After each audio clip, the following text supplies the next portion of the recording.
Stop. Stop scrolling. This word is for you. So earlier in my time with God, I was like, God, I don't know what you want to do today. I don't know what you want to try from my spirit. So just let your spirit just fly. So I heard him say Acts. So I was like, okay. So I'm scrolling through Acts. And I stop at Acts 16. And Acts 16 is about Paul and Silas. And that passage was called a midnight deliverance, which was about at midnight, Paul and Silas were singing hymns and praising God, and the rest of the prisoners overheard them. And then a violent earthquake came and shook the foundation. So the shackles were off their feet and the prison doors were open. So God brought something back to me from last night. Last night I was praising, I was worshiping God, and I was listening to Changing Your Story.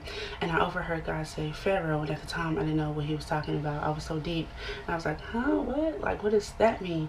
And he brought it back to me today, and he sent me over to Exodus. And I was flipping through Exodus, and I landed Exodus 12:29, which says, at midnight, all the firstborn males were struck, and Pharaoh had to let go of Aaron, Moses, and all the Israelites.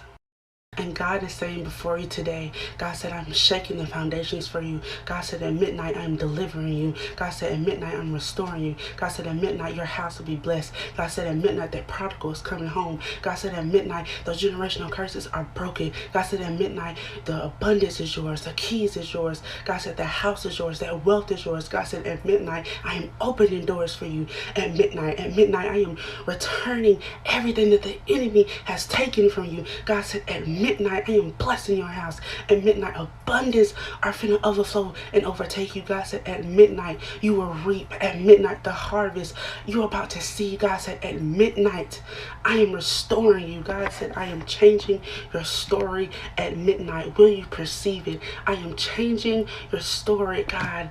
Whoever is on the other end of this phone, I prophesy in faith, at midnight you shall see, at midnight you shall reap, at midnight you shall renew yourself, God. I prophesy over this word. I don't know who this is for. At midnight your story is changing.